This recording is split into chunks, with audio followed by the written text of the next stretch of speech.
Dalam 3 tajuk ini saya ulang balik. Dalam tajuk sistem bumi ada 3 tajuk kecil yang paling utama, iaitu konsep sistem, yang kedua aktiviti bumi, iaitu proses putaran dan peredaran bumi, yang ketiga tajuk tenaga. Dalam sukatan, tajuk ini diberi masa untuk masa yang amat tinggi, wahai anak. Bermakna dalam 3 tajuk ini merupakan tajuk yang amat penting, yang perlu diketahui, yang perlu diajar oleh bangsa guru secara terperinci, wahai anak. Baik, dalam tajuk ini ada 2 perkara yang perlu kita tahu, yang amat penting. Yang pertama, konsep itu sendiri. Yang kedua itu ciri-ciri yang berlaku akibat pada proses tadi, ataupun apakah yang berlaku kesannya akibat proses putaran dan peredaran bumi. Okey, jawab ngaji, contoh dalam peredaran bumi semasa sortis, apa kesan yang berlaku dekat permukaan bumi. Okey, ataupun dalam putaran bumi, akibat putaran bumi, apa fenomena yang berlaku pada permukaan bumi. Maka ini kita tahu banyak pelajaran. Dan yang ketiga juga boleh dikaitkan, iaitu akibat daripada fenomena ini mempengaruhi aktiviti manusia, dan juga iaitu mempengaruhi keadaan permukaan bumi akibat fenomena tersebut. Bermakna perkara ini perlu kita tahu. Ini tajuk yang amat penting dalam tajuk sistem bumi. Sebab terkadang dalam tajuk ini jugalah yang akan menentahkan kita untuk belajar tajuk sesungguhnya, iaitu dalam proses geologi dan sebagainya. Baik, maka nak tak nak tajuk ini perlu dikupas dalam baik. Saya tak akan pergi pada tajuk ini, wahai anak. Tapi you all kena mengaji apa yang dimaksudkan konsep sistem, dan sistem dalam bumi. Secara umum yang dimasukkan konsep sistem. Kalau soalan tanya kita, apa yang dimasukkan sistem? Sistem merujuk kepada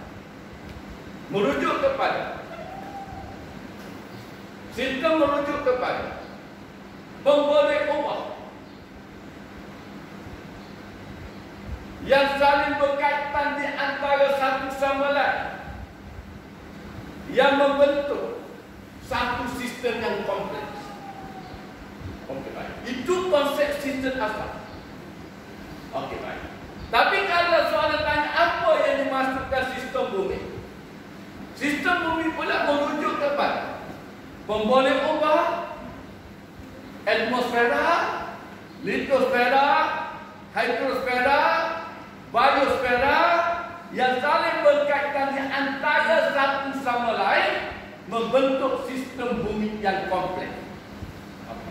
Kalau soalan tanya apa yang dimasukkan sistem bumi, itu kita nyatakan unsur-unsurnya pemboleh ubah yang terdapat dalam sistem bumi, iaitu atmosfera, biosfera, litosfera, hidrosfera, yang saling berkaitan di antara satu sama lain. Dan 4 perkara ini, wahai anak pelajar, kalau soalan kaitkan alas kita fikir, inilah yang dimasukkan alas kita fikir. Sebab itu kena faham sistem-sistem ini. Contoh mungkin soalan katanya kita nanti, wahai anak pelajar, iaitu berkaitan dengan pembandaran. Contoh bincangkan kesan pembandaran terhadap alam sekitar, maka terhadap 4 perkara ini wajib. Atmosfera, apa dimasukkan atmosfera? Merujuk pada ruang udara, iaitu fenomena yang berlaku di ruang udara. Contoh bagaimana atmosfera? Iaitu merujuk kepada keadaan suhu di atmosfera bagaimana, merujuk kepada proses sejatan bagaimana di atmosfera, merujuk kepada kandungan buah air di atmosfera banyak ataupun sedikit, merujuk kepada kelembapan udara tinggi ke rendah, merujuk kejadian hujan. Ini yang dimasukkan atmosfera, wahai anak pelajar. Dan merujuk kepada pencemaran udara. Dengan kata lain, atmosfera merujuk kepada pelbagai fenomena yang berlaku di atmosfera. Jadi kalau soalan tanya, bincangkan bagaimana proses pembandaran mempengaruhi alam sekitar kita dalam atmosfera, kita berjawab. Pembandaran kesan pada suhu bagaimana? Tinggi ataupun rendah? Mengapa tinggi? Mungkin pelajar akan jawab akibat pembandaran. Suhu di kawasan meningkat. Kenapa? Kerana hutan ditebang. Apabila hutan ditebang, proses sejak peleparan berlaku. Itu yang kita nampak banyak tadi. Sebab itu konsep sistem ini perlu kita tahu apa unsurnya. Okey, manakala kalau dikaitkan dengan litosfera, bermakna proses yang berlaku di atas permukaan bumi merujuk kepada proses geomorfologi seperti hakisan, seperti pergerakan jisim tanah runtuh, seperti lulu hawa, seperti pemendapan. Kita pergi pada soalan proses pembandaran tadi. Pembandaran desa itu bincangkan bagaimana proses pembandaran desa memberi kesan pada alam kita. Litosfera, maka kesan boleh menyebabkan berlaku hakisan tanah. Mengapa? Untuk proses pembandaran tadi berlaku proses penebangan pokok terlebih dahulu. Maka ini menyebabkan proses hakisan aliran air permukaan berlaku dengan kadar yang tinggi.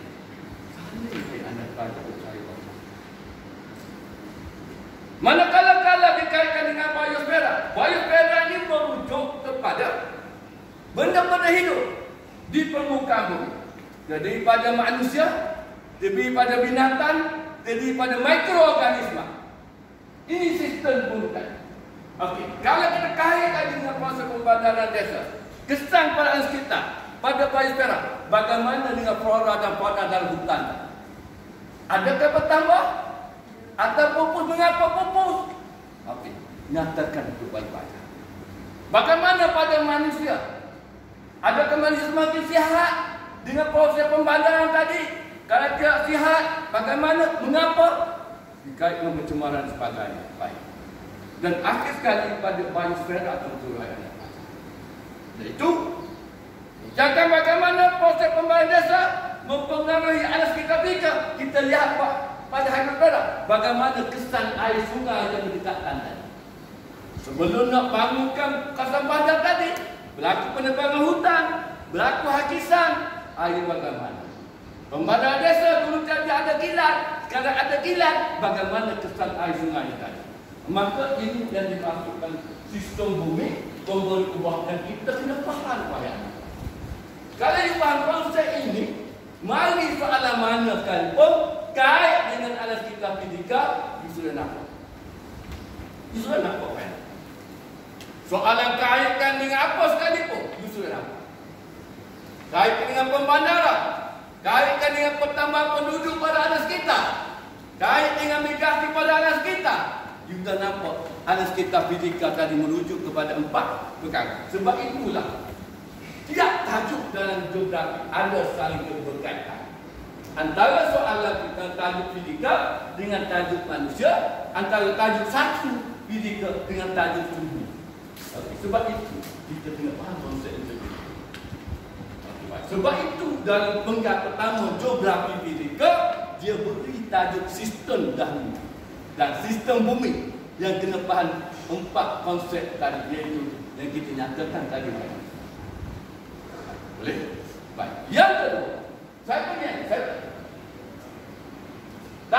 kedua yang kita belajar sistem bumi yang amat perlu kita ketahui, iaitu berkaitan dengan putaran dan peredaran bumi. Yang pertama sekali kita dalam konsep apa yang dimaksudkan dengan putaran. Soalan benar dia tanya. Jelaskan konsep putaran. Putaran merujuk kepada perkataan bumi tidak ada. Bumi mengelilingi. Bumi mengelilingi. Matahari di atas. Paksinya yang seperti condong 2/3 tengah derajat. Yang mengambil masa selama 24 jam. Dia kena ada dalam konsep tadi perkataan mengelilingi. Kena ada konsep tadi keliling siapa. Kena ada konsep ini, iaitu dia kena atas apa. Okey, kalaulah putaran atas paksi bumi. Kalau peredaran atas orbit bumi. Dan yang ketiga, kena ada iaitu masa yang diambil untuk putaran tadi. Dan kalau boleh masukkan kesan daripada putaran. Ini konsep untuk putaran bumi. Iaitu hanya ambil masa 24 jam untuk satu putaran dan ia mengilir di atas orbitnya, di atas paksinya yang condong 23,5 derajat. 23,5 derajat lebih, bukan tegak lagi. Okey, akibat condong itulah, condong pasti bumi itulah menyebabkan masa peredaran bumi tidak menerima cahaya matahari yang sama rata. Tapi kalau di pasti yang tegak, masa peredaran bumi dia akan menerima cahaya matahari yang sama. Okey, baik. Itu putaran. Okey, baik. Putaran selesainya, fenomena yang melakukan putaran sudah belajar ini contoh kejadian siang dan malam. Betul? Okey. Dalam keadaan kejadian siang dan malam, saya nak upah sedikit. Yang dibincangkan berkaitan putaran bumi ini dan peredaran bumi, dia nak cerita yang sebenarnya dalam geografi, iaitu kuantiti penerimaan cahaya matahari oleh bumi. Adakah sama banyak? Kalau berbeza, kawasan mana yang berbeza kuantitinya? Okey, baik, dan bila? Maka dalam putaran bumi ia menghasilkan kejadian siang dan malam. Baik. Yang dimaksudkan siang dan malam bagaimana? Bahagian bumi menghadap cahaya matahari, guna perkataan ini. Dia, bahagian bumi yang menghadap cahaya matahari, menerima cahaya matahari yang tinggi, iaitu selama 24 jam. Mengapa tuan-tuan guna perkataan ini macam tadi? Sebab nak jawab soalan. Dengar soalan ini. Dengar soalan ini. Okey, nak jawab soalan, iaitu mengapa berlaku ketidaksama rata atas flat ketidakseimbangan penerimaan cahaya matahari di antara satu kawasan dunia dengan kawasan dunia yang lain atas flat di atas permukaan bumi. Okey, di atas permukaan bumi. Soalan tanya,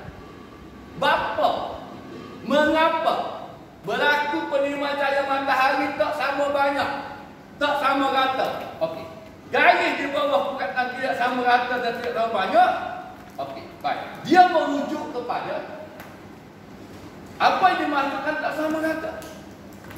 Yang pertama, merujuk kepada ada setengah kawasan tak terima cahaya matahari langsung pada masa yang sama, di mana kawasan lain terima cahaya matahari pada masa yang sama. Okey, pada masa contohnya, pada tarikh itu ada tempat tak terima cahaya matahari, tapi ada tempat terima cahaya matahari. Okey, ini merujuk kepada kutub utara dan kutub selatan semasa kejadian solstis musim panas dan solstis musim semi. Betul tak? Betul ke tak? Contoh masa solstis musim panas di kutub utara tidak menerima cahaya matahari selama 24 jam. Betul tak? Minta maaf. Di kutub selatan tidak menerima cahaya matahari selama 24 jam. Tapi pada 21 Jun, solstis musim panas, di kutub utara menerima cahaya matahari selama 24 jam. Itu nak bayangkan apa dia maksudkan sama rata. Yang dimaksud sama rata yang kedua, ada setengah tempat pada waktu-waktu tertentu dia terima cahaya matahari banyak, dalam masa yang sama ada tempat terima cahaya matahari yang sedikit. Contoh dia mengaji solstis musim panas. Laku bila solstis musim panas?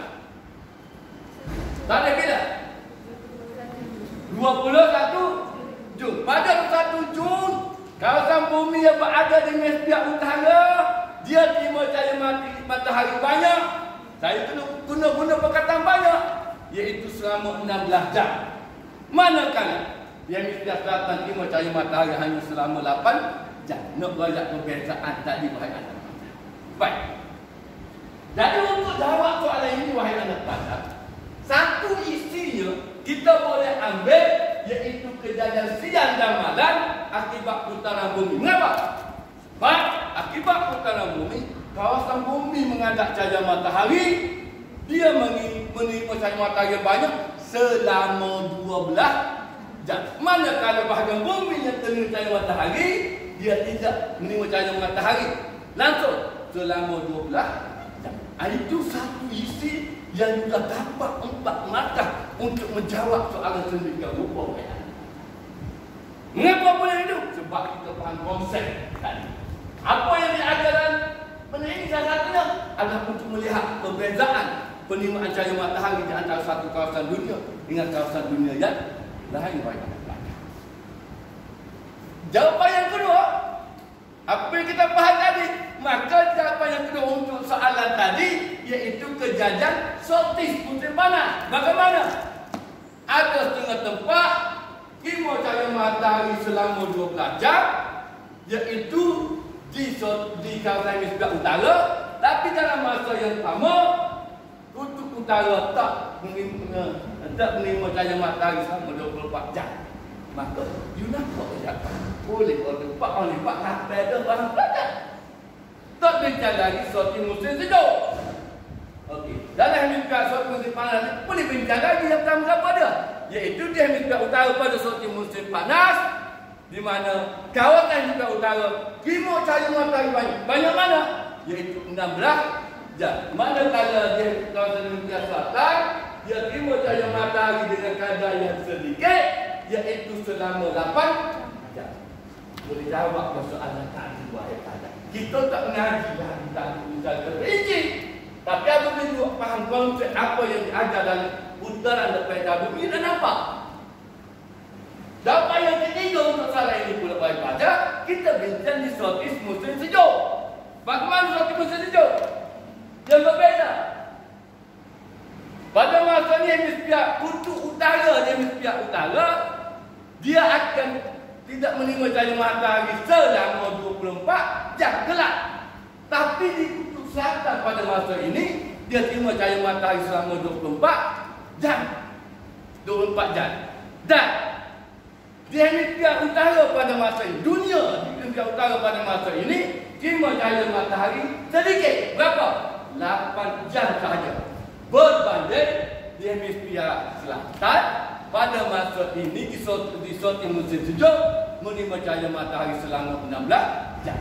Maka kita sudah boleh jawab soalan yang menunjukkan terdapat perbezaan penerimaan cahaya matahari di antara dunia dengan dunia yang lain, atau di atas permukaan bumi dengan permukaan bumi yang lain. Soalan tanya bagaimana ataupun mengapa dihadapkan, maka you akan dapat jawapan makan yang penuh dan ditambah lagi faktor lain, iaitu seperti kejadian Perry dan Happy ini. Okey. Perry dan Happy dia menunjukkan bahawa kedudukan bumi dengan matahari jaraknya dekat dan jauh. Perry dekat. Kalau dekat, maka terima banyak. Okey, kena nyatakan Perry Happy dekat ke jauh. Maka itu jawapan yang ketiga. Tapi kena nyatakan bila berlakunya Perry, bila berlakunya Happy, dan jaraknya berapa, dan kesan pada bumi bagaimana. Maka itu jawapan itu. Kalau nak jawapan lagi, iaitu kecenderungan paksi bumi. Kalau kita ngaji pertama kali, juga kesan penerimaan cahaya matahari berbeza. Mengapa? Kerana apabila berlaku kecenderungan paksi bumi 23,5 derajat, bermakna ada kawasan-kawasan yang terlindung daripada pancaran matahari, terutama di kutub utara dan kutub selatan. Tapi, kena ada apa ini? Kalau paksi bumi tegak, 0 derajat, maka cahaya matahari dapat ditimbul keseluruhan permukaan bumi dengan sama rata. Seperti samalah dengan pancaran matahari semasa berlaku musim equinox, bunga dan equinox, musim lobo, tegak di atas garisan khatulistiwa. Semua bercahaya matahari sama rata 12 jam. Maka ada 4 jawapan besar yang boleh diimpan. Saya kira kepada mungkin soalan katanya kita. Soalan katanya kita bincangkan bagaimana kejadian solstis mempengaruhi perbezaan penerimaan cahaya matahari di atas permukaan bumi. Dia ambil sorti saja, wahai anak pada. Baik. Bermakna di sini, wahai anak pada, kalau soal ini Memori kan? okey.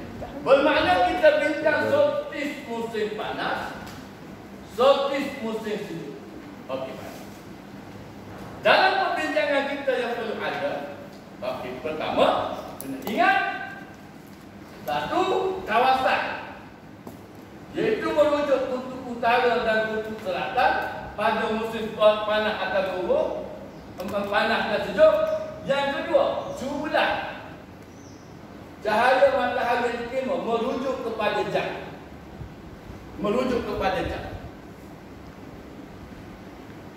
Okey, merujuk kepada jam. Yang ketiga, iaitu ada semua kawasan timur 24 jam.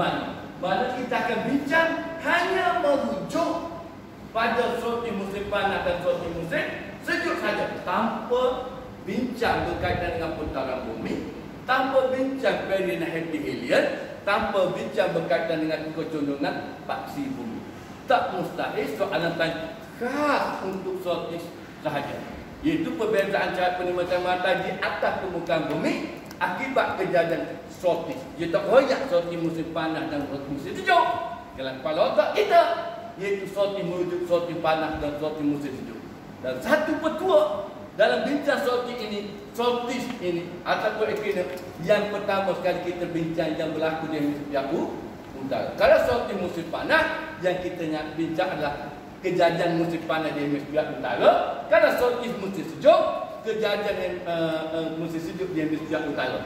Dan hemisfer selatannya balikkan daripada kejadian di sorti musim panas dan musim sejuk. Baik. Jadi ini bentuk soalan yang mungkin boleh dikaitkan dengan kejadian proses peredaran bumi dikatakan dengan sorti. Tapi perlu ingat, sebelum kita pergi lebih jauh, kita kena tahu apa yang dimaksudkan dengan sorti terlebih dahulu.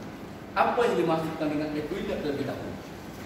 Sorti merujuk kepada kedudukan matahari dekat, berada di atas garisan sampai di hemisfer utara dan berada tegak di atas garisan jadi di hemisfer selatan, yang menghasilkan sortis musim panas dan sortis musim sejuk.